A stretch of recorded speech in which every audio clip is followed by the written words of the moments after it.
feared and feared through Killarney. Now I'm back to hit you with the wind.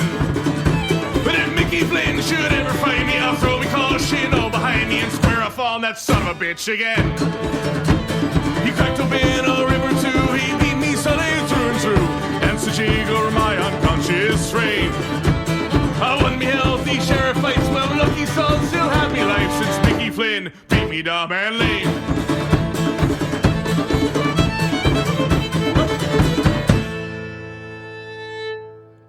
Hello and welcome to another episode of Chasing the Pennant podcast. We have good things to talk about, finally, or at least good direction. No actual news yet. But nevertheless, we are here to talk about it. I am your host, Shane, and I'm joined, as I was in our previous comeback episode, Andrew. Andrew, how are you? I'm doing very well. Excited for Thanksgiving around the corner. Always a fun holiday, and first time I get to go home in a couple years, so I'm excited for that. And, you know, as you mentioned, looks like our team might be heading in slowly the right direction, so a lot of fun stuff going on, and excited to dive into it. So the last episode, we talked a lot about the kind of financial outlook of the Philadelphia Phillies and owner John Middleton. We talked a lot about what types of things are they even able to do, and are they even willing to do? And at that point, we didn't have very many answers. We still don't, in terms of finances, have very many answers. But one thing that we are a step closer to having answers to is the potential of a new president of operations for the Phillies and a new general manager, two things that have been, we've all irately taken to Twitter and every other social media platform that we possibly can. So at this point, it certainly looks like us as fans here in Philadelphia, the sports media in Philadelphia, the national baseball media as a whole, has kind of driven this narrative of John Middleton and the Phillies are clueless. They don't know what they're doing. No one knows what they're doing. So at this point, how much do you weigh the backlash of the local media and fans and the national, because at this point it has extended nationally, in John Middleton's hand of saying, you know what, now's the time, we're going to have to go ahead and make this change, I think? Yeah, unfortunately, first, I mean, it just shows how much our show is getting out there, because I clearly listened to our show last week, and that's clearly why they made this progress in the last week, is that they realized, oh, Andrew and Shane want a new guy, so let's do it. That's correct. But it's kind of unfortunate, honestly, how much they are listening to everyone out there, and from us, just, I mean, I'm not saying they saw our exact tweets or anything, but just the amount of fans backlash, and now, like you said, it gets out to the national media and all that. And to me, it's quite clear, and I'll dive into a few examples here shortly, but the saddest part is, to me, it shows me that they really don't have a direction where they want to go with it. It's all up in the air. It's all, okay, today we're going to wake up, we want Andy McPhail back. Okay, 2 days later, no, we need to find somebody. And it's as simple as, like, you know, I'm talking to my friends back, guys I went to school with at Oklahoma State, and they're texting me jokes about all these uproot jokes. I'm like, it really has reached the national level now that I got Rangers fans texting me about how poorly our guys are speaking.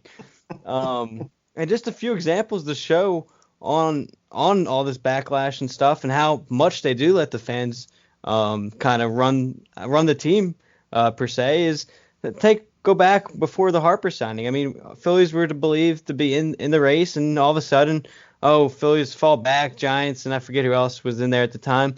And all of a sudden, obviously, Philadelphia goes all in uproar about, like, how you just come out and say, we're going to spend stupid money and all that. And all of a sudden, you were afraid to, and you weren't going to get Harper. And then all of a sudden, it's 3 days later, after all the backlash, Phillies are all back in on Bryce Harper. You eventually signed him. So that's the first example, is the Harper. And let's take last year. Gabe Kapler, for example. I mean, I know some of us were split here at Chasing the Pennant, but for the majority of the fans, I mean, you go 3 weeks after the season, how many times, I'm sure Gabe Kapler's sitting there, I just survived 3 weeks. I'm going to have a safe job for the Phillies going into the future. But, I mean, you're constantly seeing the uproar from fans and everything, and even the media kind of, I'm surprised, not necessarily bashing on Kapler, but surprised the Phillies are sticking with him. All of a sudden, 3 weeks later, Gabe Kapler fired. And, I mean, even that, I feel like the fans kind of pushed the Joe Girardi hiring as well, as because we needed a guy that was split with analytics who had experience as well. And I really think the Phillies were kind of looking at some non-experienced guys there before he kind of had that backlash as well. And then this year you get Matt Klentak. I mean, all the uproar about nothing happening with Klentak 2 weeks after the season, of just pure fan outrage and uproar on Twitter and social media and everything. And the media actually joined in on that one too. And 2 weeks later, again, pretty safe spot as a guy. You would think, okay, I survived 2-3 weeks after the season, and then bam, Klentak, quote unquote, was resigned. But we all know what it could mean as well. So you kind of saw the fans direct that one as well. And then a week or two later, Andy McPhail comes out with his comments and makes his comment about the uproot. No one's going to want to uproot and all that. And I mean, we were pretty clear that the Phillies were going to go with interim GM and everything and stick out with Andy McPhail for a year. And then what happens? You see the Angels hire a GM. You see the Marlins hire a GM, which we'll get into in a little bit. And then you kind of see the other things in the front offices play out. And then you had everyone making the jokes about the Sixers hiring across the street, them getting 2 guys, and more outrage and all the jokes about the uproot comments. And what happens, 3-4 days later, if that? Oh, we're going to start our search for a new GM and a new president. So it's kind of crazy. It's all there, out there, and it all kind of lines up. But I think they're letting the media kind of point direction where to run this team. And let's face it, as much as we love commenting it, listening to Philadelphia fans overall is probably not, in the end, the smartest decision. It absolutely is not a good decision to consistently look towards the fans. One type of thing that I look at often is the Bill Belichick kind of era and model of things. And I didn't necessarily include this in our outline, but it works with what you said here. To me, you need a ruthless business mind. Like, you need someone that is not afraid to break an emotional attachment, borderline, maybe not even make an emotional attachment, and do what is believed to be correct and in the best interest of your roster and your future going forward. This is something that it shows time and time again through each one of the things that you just went through. John Middleton is not that. I think John Middleton is an absolute moron at this point. Do you think that it is relationships that get too close to him, that we start to see Klentaks who feel too safe? The Andy McPhails who just, these guys are just never going to really go away. What do you think this is for John Middleton? Or do you think that he just wants to be the baseball guy without an actual baseball background? I really think it's the relationship aspect of it. And obviously nothing wrong from a personal standpoint, like great human being and everything. And obviously he builds that friendship and trust and everything. I think to a degree, to your point though, he doesn't have that Bill Belichick side where, okay, I'm willing to part ways with this guy, or the Rob Kraft as well, just willing to part ways with that. I mean, let's face it. I mean, just sticking with that example, Bill Belichick was able to part ways with his longtime quarterback, Tom Brady, and they were there for 20 years, won whatever amount of Super Bowls it was, and he was still willing to say, hey, listen, I don't care. I just spent 20 years with you. I don't think you're the future anymore here, and we're going to try to move on and find our next spot. And he knew he kind of missed out with the Jimmy Garoppolo stuff, and obviously, that's a whole other conversation on that side. But to stick with that is, I don't think Middleton would have ever been able to do that. Like, I think they're here. He finds, they're great guys, and they'll build the relationship, and he loves sticking around with that guy. And I think you kind of see it with, one, them trying to keep McPhail here, two, them moving Klentak's position. And you've seen it in other spots with this organization as well, where I think that kind of bodes in the same sentence there. And I think, and just from my personal aspect, and it was coming off a big Bryce Harper signing, but when I went down to spring training, John Middleton was there, and he was one of the nicest people I've ever met, honestly. He's there interacting with all the fans. You could see him interacting with the team as well. And he came over to, we go down, try to get autographs for the players, but he comes down, takes pictures with everyone down the line and everything, and signs autographs for people. And again, one of the nicest people. He sat there, started talking to everyone, and I just think that shows how great of a human being he is, and from a personal side. But I think when it comes down to the business, that's where he might have a hard time kind of getting rid of someone like that. And obviously you never want to see someone get fired, but he just doesn't have that kind of, I guess, willingness to break through with a guy that's been there for multiple years. And I think you even see that in his comments, where he openly admits that he was disappointed with the job Klentak was doing through his time here, and didn't fire him, or not even just had him step down to a different role, but before that spot. So I think he's willing to give people second, third, fourth chances, and he builds those great relationships, and then it affects the way he sees the overall standpoint of the franchise. Yeah, I think that's fair. And I do still think one thing to remember is that this is a guy who more or less inherited a business from family, inherited wealth, and just was tasked to not lose it. And in that respect, he decided to put his eggs in the basket of owning a Major League Baseball franchise, which again, to this point, I believe is his only, consistent stream of income. So, maybe he's an incredibly hands-on guy, and this is the first time in his tenure here that he's felt the ability to go ahead and do that. And I think that as an owner, you probably do look at the guys who are failing beneath you and you say, all right, I have to step in. But at a certain point, who's to hold him accountable? But the fans, you're lovely people for holding him accountable in the ways that you do, and helping him along, right? That's what we're doing right now. We're helping him along. There are some interesting things. You mentioned the Harper to the Giants thing, and suddenly, the money was suddenly there. Something with that Harper contract again, and I think it continually goes forgotten, and people focus on the ticket price of $330 million. His AAV is not even in the top 25 of Major League Baseball players. And sure, he has not had the MVP caliber years that we may have expected to start in these first year and a half, we'll say, in a Philadelphia Phillies uniform. But his value to a franchise is significantly higher than that of $25 million a year. He signs that contract with the intention of saying, use this extra money to fill it with people around me. I know this team is going to need more beyond my position in right field, and I'm allowing you the financial freedom and flexibility to do that. So when he agrees to sign here, John Middleton undoubtedly sells that as a part of this and accepts that as a conversation point from Harper and says, this is what we're going to do. So we lead at that, and you go to this Andy McPhail and Matt Klentak situation. And I think one of the most troubling things to me was if there was even a 1% chance that these guys were not going to be in-house making the decisions for even the immediate future, they needed to go because they messed up this Didi thing to not even extend the qualifying offer, to be too afraid that he's going to accept $19 million because you don't want to pay it. That's unbelievable, because at worst you're paying $19 million for 1 year for a guy who's very good and fit in arguably better than JT did last year. And two, you lose the draft pick if he doesn't, or as a result, because you didn't extend that offer. To me, it was malpractice, and the way this has gone has been malpractice. So with them now seemingly out of the picture or on their way out of the picture, we're not going to get into names, but I'm curious to see what qualities and what types of things do you want on the resume of the incoming president and GM, and what things do you think we've lacked in the last really decade? Well, one of the biggest things I think is balance we've lacked in the standpoint of analytics to actual talent or actual viewpoint of the game. I think you kind of saw with Kapler. Obviously, he loved the analytics side and he loved all that. So when he managed, he focused more on the analytics, and it never seemed like he was on the same page as the front office, as they seemed to be more try to take chances on guys and never have the right fit with everything.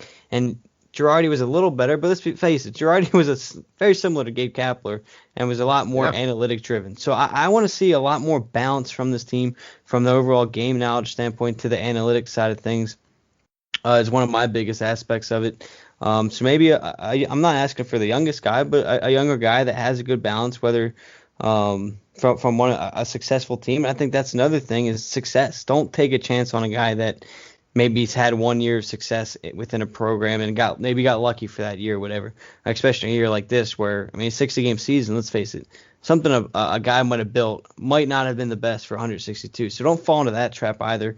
Go for a guy who's been around an organization for a little bit, has experience, has success, brings on the balance. And I think those are three of the most important things that I think we've lacked, and we kind of I want to see us go after something that's recent too. Don't go after. Let's face it. When we hired Andy McPhail, we were going off of something he did back in the early 1990s. Yep. And I don't know. I thought it was easy to tell that the game's a little different from the 1990s, but I guess it wasn't easy for them. So too. But yeah, I think that's the biggest thing would be balance, success, experience, and not necessarily just recency bias, but don't fall into the trap of previous success. Yeah, I think that's fair.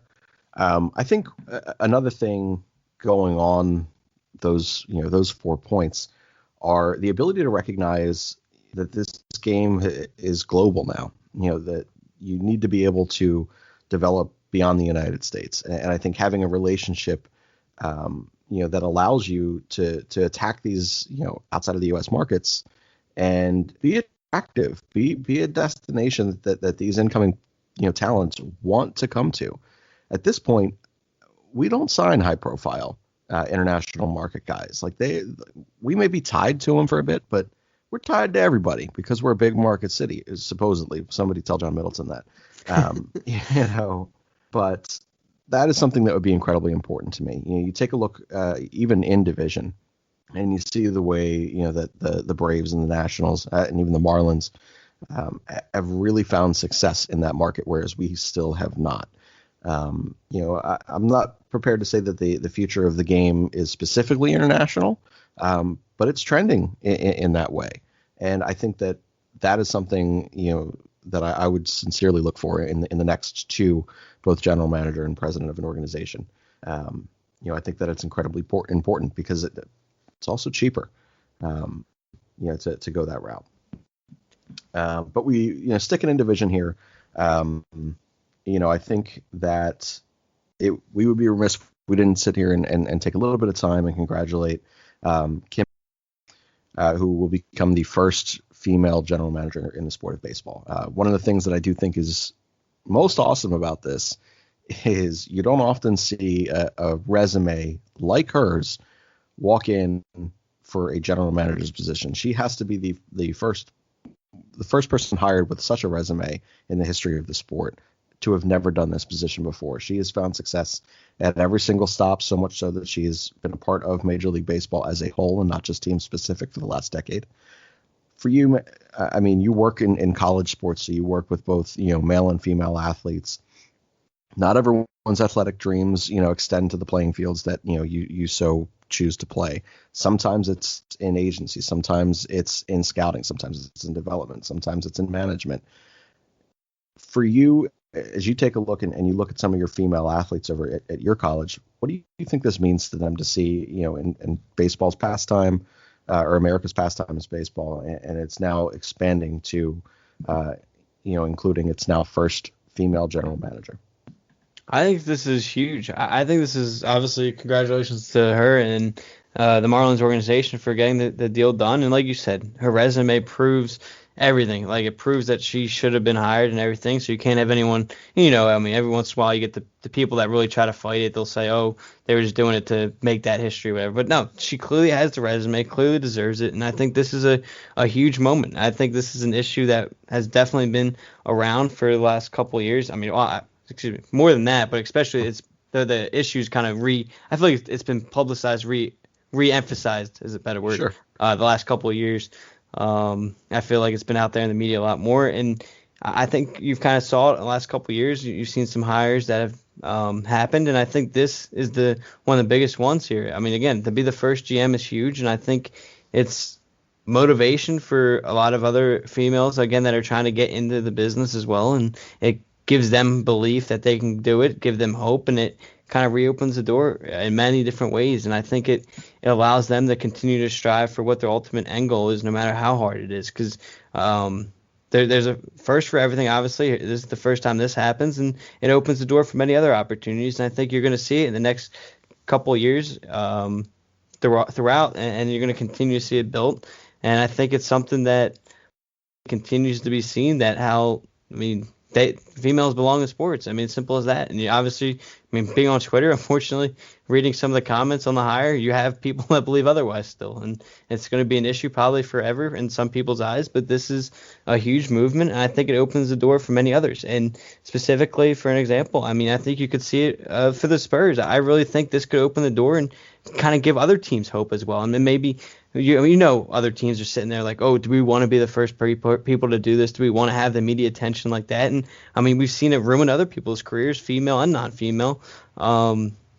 I think this kind of opens the door. If you're the Spurs, you're looking at it, okay, look at everything, how successful it was for the Marlins. And I think, say, Greg Popovich retires in the next year or two, which I think is very realistic. I think this opens the door for a Becky Hammond or even a future team who might fire a coach in the next year. I think it opens the door for her and many other younger females as well to have that confidence and motivation. So I think this is a very, very nice hire by the Marlins and a very good story and a very opening thing that you're going to see continue to change in sports in a positive, successful standpoint. Yeah, I think that's all very well said. Huge congratulations to her. Another interesting thing, she's actually the first Asian American general manager in the game of baseball as well. So a couple of firsts there, which is, phenomenal for both. Again, this is a woman who was tied to the Philadelphia Phillies at one point, for an open general management position here. She has 3 World Series rings. She's, the senior vice president of Major League Baseball. And I mean, anytime that you can spend the amount of time that she has spent into very smart and forward-thinking organizations such as the Dodgers and Yankees, you're getting a quality baseball mind. So good work by the Marlins. It pains me because I think I actually like every team in our division a little bit more than the Phillies.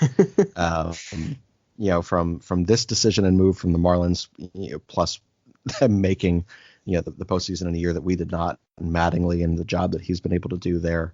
I love the Braves. I know everyone hates them. I love the Braves. It's impossible to not watch that team and love them, or not love them. They're so fun. They're so good.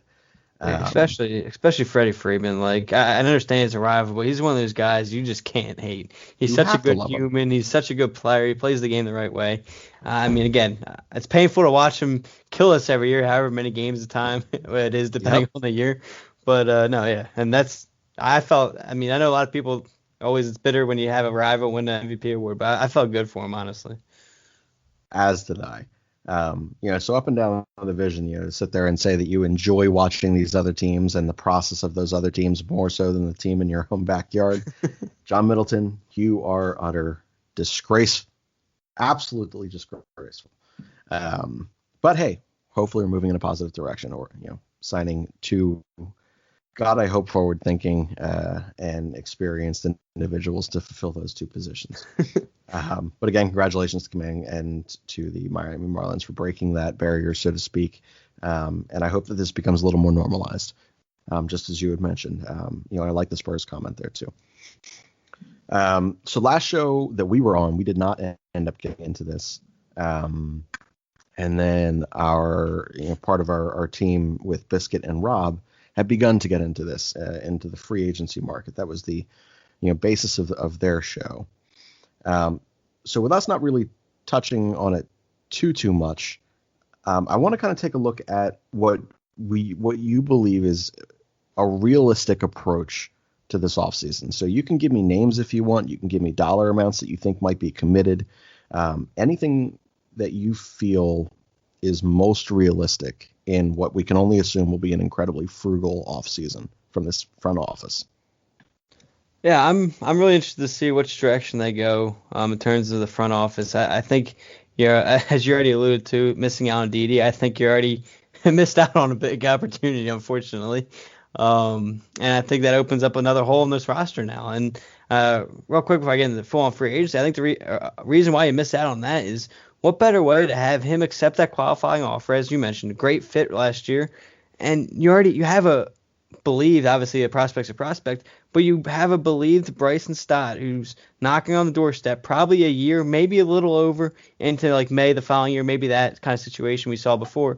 But you have a perfect opportunity to have a very good shortstop come in here for just 1 more year, turning it over to the future shortstop. And you miss out on that, and now you got to hope for a 1-year deal from a guy that's probably looking for something more than that. So I think that was a big miss in that standpoint.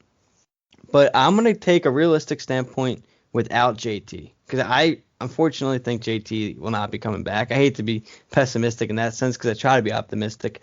But when I built my offseason plan, because I don't have much hope in that sense, I went away from JT. So I think your realistic spot here is you replace JT with a James McCann from the White Sox last year. You go all in towards Liam Hendricks as a closer, which I would then move Hector Neris back to setup role, which I think is his perfect You have spot to for him. sign him again. Oh, all right, we did decline him, didn't we? Mm-hmm. I did forget about that. I think you could still resign him, and he'd be on the cheaper end So for do a I. setup guy. I'm all for re-signing Jose Alvarez. I think Is his testicle repaired? That was the worst thing I've ever seen in my life. that was brutal. Did not love that. But I think he's one of the better lefties in this free agency market, honestly. So I'd go in and get him, and you're looking at a Liam Hendricks as your closer, Hector Neris and Jose Alvarez in the setup role, which I think that's the best you've had in a while. So I go McCann, Hendricks, and then re-sign 2 of your former guys. So I don't think that's too much to ask for. I know a lot of people are all in on the Tanaka and Stroman. I'm not big fans of them, honestly. They kind of worry me. Stroman's going back. He is going back. Yes. Yep. He did sign that qualifying offer late last week. So I'm not in on Tanaka. I've never really been a huge fan of his. I know a lot of people are kind of on his wish list, and I don't know. I'm okay with passing on him. The other name I heard Biscuit and Rob allude to was Jake Odorizzi, and I don't know. I'm kind of out on him too, honestly. He's a solid arm, and he's a good ground ball pitcher, but he's a guy that's going to be probably getting. I mean, I don't know if you saw it today.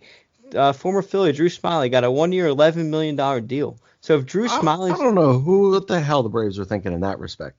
That sounds just dumb as hell. Yeah, I don't know how he did that, and credit to him. Obviously, you can't turn that down. But if Drew Smiley's getting $11 million, Odorizzi is going to be probably getting at least 16 to 17, and I'm passing up on that. I don't know, man. I don't know. I mean, Robbie Ray, despite being down, he only signed for like 9 million, 8 or 9 million, in Toronto again. I don't know how you gauge things at this point. I think it just depends on, is this guy who you want? And it's weird that's who Atlanta looked at and said, this is who I want to spend $11 million. But I guess that they're looking at him to be the Cole Hamels replacement of the Cole who never was. A name I do like, and I'm interested to see what your take on him might be, but I would go after a Garrett Richards, a 1-2-year deal. Yep. I've always not hated his game. He's been up and down at some points, but for the majority, he's pretty consistent. You know what you'll get out of him, and I think he'd be a solid 4 or 5 in the rotation kind of option there. Assuming Howard can pan out the same way, and even if he has to go to 3, I'm okay with that. I don't know that he would need to. I'm not a big Eflin guy, but people like writers with whom you should truly trust. So that if you read something from Salisbury and he says, "Yeah, I think Eflin right now is your number 3," just believe it. Just absolutely believe it right now. Let Spencer Howard kind of work and develop into the eventual number 1, 2, or 3, depending on where that ceiling falls for him. Not impressed by him at all last year at the major league level, which is a far cry from the incredible impressiveness that he showed me in his minor league career when watching him live. But yeah, I think that you can. I think putting a Garrett Richards in the back end of this at a 4.5, I think that stabilizes it not only with a guy who I think can come in there and throw to the tune of a high 3s, low 4s ERA, and I think he can probably still eat up some innings. But he's a guy who just knows how to pitch and knows how to communicate and command the game. And I think that's really important in a rotation. And I think that if adding a mind like his, to have him there with Nola, with Wheeler, when you look at the Eflins and you look at the Howards, they're only going to benefit from a guy like that. So I'm very, very on board with that. We've been linked to him before, and every time we've been linked to him, I said, do whatever you can. Yeah. So I'm with you on that. Yeah, and I think that would, if you tell me we're going to roll out a rotation next year with Nola, Wheeler, Richards, Eflin, and Howard, I think that's a pretty solid 5, and it's not an overaging 5 as well. So you could really build around that for a couple years and really turn the attention to the bullpen, obviously assuming the rotation stays healthy, and which seems to be a tall task for Philadelphia, any team. But yes. I think you could then turn your attention to relievers. And I know you're not going to go out sign out 6 guys this offseason. I'm not asking for that, but I'm talking about future. You got younger guys there. Richards is only 33, so you could 2 years, and then even next year fulfill that bullpen even more in that sense. So I think those are realistic signings. And this is where it's going to get interesting because with Gregorius not coming back, are you really going to roll out Bohm, Segura, Kingery, and Hoskins infield. I can't see them doing that. And as much as there's just a lot of question marks, it doesn't seem like the team's all in on Segura. Obviously, Kingery coming off a down year, so I don't know what you're going to do there. Obviously, I already mentioned I think Bryson Stott's a year away. So another name, I don't know what his cost is going to be, but I'm okay with it. But would you sign a 1-year deal if he does it, and Jarlton Simmons? Yeah. Or maybe bring For back Galvin? me, I would stay with I Galvin. loved Galvis, but I am not a retread guy. Once you've left the city, I would much prefer that one of these organizations be the organization that says, "Stop, you're done. I'm not bringing you back for a second, third, and eighth time." For me, I need, as much as the offense needs a lift, as almost all offenses do in baseball. It's what the game is driven to now. When you take a look at our pitching staff, the ground ball heavy pitching staff, I am fucking terrified of going in there and watching Bohm play third base every night, Gene Segura or Kingery play second base, or shortstop, and then the other playing second base. One of those two positions is going to not look good.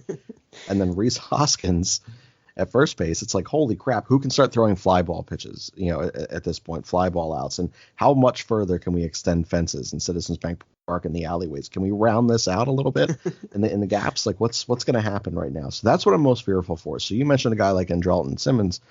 Dude's a wizard with the glove. He's not going to wow you with the bat. But if you can, stabilize the middle of the field there, guys like Zach Wheeler are going to really benefit from it. So it's tough. That's what I mean. When you take a look at the way that this team has been constructed, it's a nightmare, because in order for some of your biggest pieces to succeed, you have to spend money in other areas, money that you're not willing to spend. So it's going to make these guys look less attractive. So if it comes to the point where, hey, we got to sell some of these pieces and go full rebuild, we're going to get pennies on the dollar for some of these guys, because they're going to look like shit. You have to sell. Imagine you got to sell a Zach Wheeler in a year or two because he doesn't look like he looked this past year, and you say, well, shit, I guess we'll take your number 8, number 15, and number 65 prospect for him. Like, fuck. How about not? Yeah, right. It's a nightmare. So I get nervous with those types of things. And it all comes down to the willingness to spend and to come up with a plan that makes sense for the immediate future, as well as the, obviously extended future here.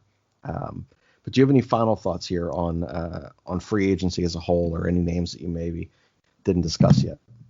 Yeah, I won't go too much longer. I'll just throw out I got 3 names left. To your point about the fielding, well, if you get fly ball pitchers in here, you got McCutcheon's basically on one leg.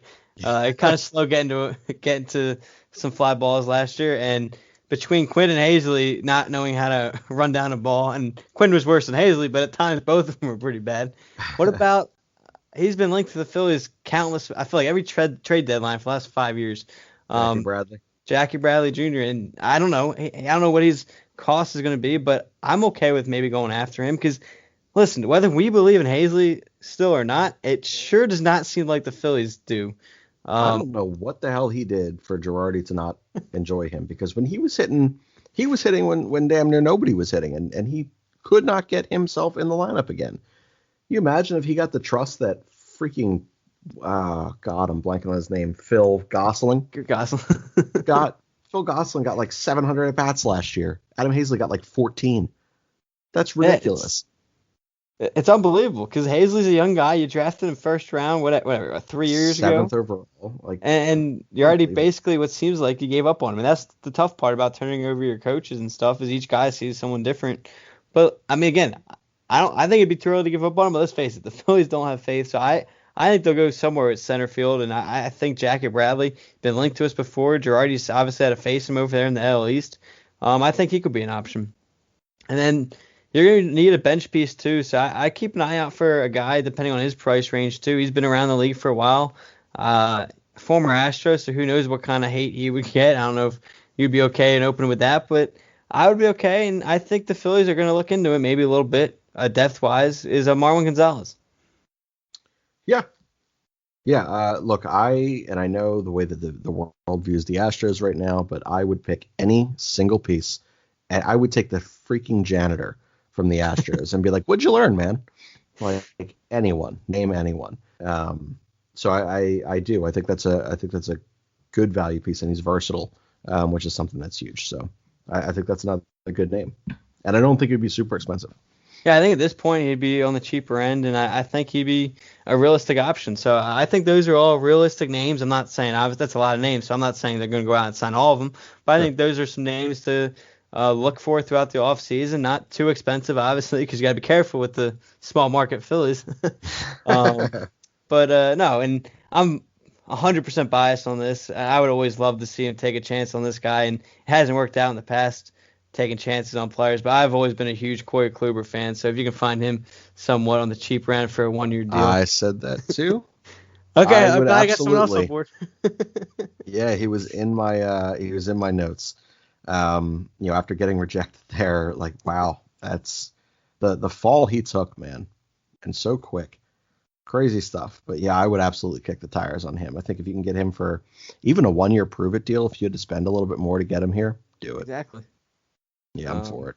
I've always been a fan, and I'd love to see him pitch for us, even if it's just a Charlie Morton type. Well, you want him to blow his hamstring out? No. I'm just saying, like, even if I do not want that to happen. I'm just saying, even if I get to see him throw one pitch with the Phillies, that'd be pretty cool because he's always been my favorite pitcher in the game. Oh, no way. Good stuff. I always like those 91 to 94 mile an hour fastball guys too. But that's pretty much gonna wrap this one up. Again, we are working hard to get this down to about 25 minutes a show, so you guys can get this on your average commute to work. One day we'll actually hit it. I hate to see what we would be like when the Phillies are actually giving us content and we're not just stretching 3 points. So this is a muscle that we'll keep working out here. But Andrew, do you have any plugs or any final thoughts that you want to throw in here? You can check me out on social media, AJ_Santangelo. You'll get a lot of Phillies rants on there too, as Shane mentioned. Fans, I am one of them, so sorry in advance. Other podcasts, I do a baseball show every Tuesday, Thursday with Pub Sports Radio at 6:15 Eastern, 5:15 Central. True_Philly Sport and Philly_Sports Now are the other podcasts I do as well. So you can check me out on those platforms as well. And hey, hopefully sooner or later we'll get some Phillies news out here and talk about some actual signings, whether it's a player or some front office guys. I'm excited to see the way, or nervous too, but excited to see what the next couple of weeks bring for this city. Nervous and excited. I think nervous for me is more so the pressing emotion. But you can find me on Twitter. It's at Shane_Mead. You can also find my brand new show, which will debut on December 15th. It is called The Gentleman Pod. It is not strictly for gentlemen. We are not misogynistic pricks. This is just a show with two guys sharing their life experiences and how we have made some changes to make things a little bit better for us, and we found some amusement in that, and as have our test audiences. So we hope that you guys enjoy it as well. You can find that on Twitter. It is at Gentleman Pod. And then, as always, visit our guy Asian Rob at Just Food, 215-794-FOOD, 215-794-3663. Treat yourself, take it home. You guys know the deal with Asian Rob. Go over there and pick whatever the hell you want and tell him you can pick whatever you want. Take both those items home, and you'll love them both. I promise you. Everything he makes is wonderful. Again, that's Just Food, 215-794-FOOD, 215-794-3663. Treat yourself, take it home. For Andrew, I am Shane of the Chasing the Pennant podcast. We'll be back with the Thanksgiving episode, the obligatory Thanksgiving episode, where we discuss sides, mains, and all the other shit that no one cares about. But we promise it will be entertaining if you listen to it. Chasing the Pennant pod. For Andrew, I'm Shane. We'll see you next week. A fighting man I used to be, revered and feared through Killarney. Now I'm back to hitching with the wind. But if Mickey Flynn should ever find me, I'll throw because shin all behind me and square off on that son of a bitch again. He cracked open a river too, he beat me Sunday through and through, and such over my unconscious frame. I won me healthy sheriff fights, my lucky son still had me life since Mickey Flynn beat me dumb and lame.